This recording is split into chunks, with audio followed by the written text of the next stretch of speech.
All right, and I'm gonna do a video part 2 of converting percents to decimals.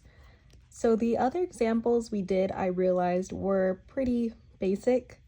They were all 1-digit or 2-digit numbers, but I figured we would work on some examples that are a little more unusual.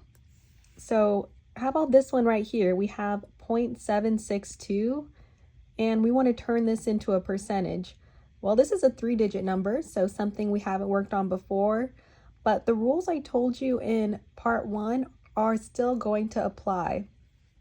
So we are going to move the decimal back 2 places,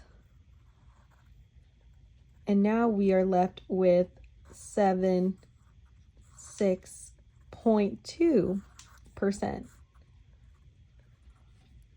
Let's try this one. We want to convert 1.23 to a percentage. So this is different from these other examples that we did because we have a number in front of the decimal point. But again, same thing applies. We are going to move this decimal back.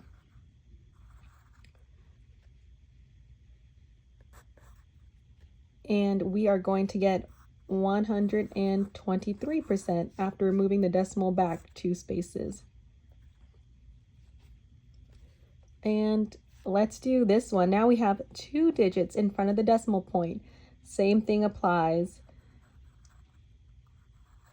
Move it to the right 2 places, that decimal over there, and then we are left with 2,325%. Which is how I want you to score on your quizzes and exams I give you. Fingers crossed, hint, hint, you got this. If anyone could do it, you could. That's a high percentage. All right, so let's do this one. 135% to a decimal.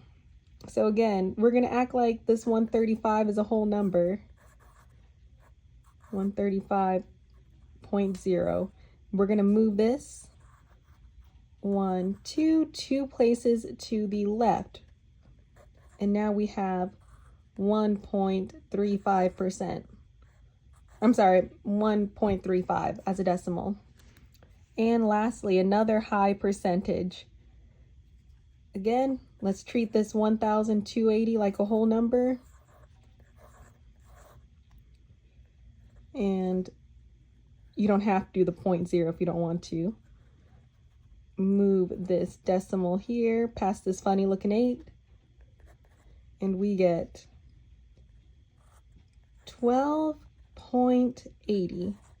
And here we are. Here's some more unusual examples of this. I gave you a worksheet. It's really dealing with problems more like this one, you know, single or double digit numbers. But I think that this is still good for you to know that no matter what the number looks like, even if it's more unusual like this, the same rules apply.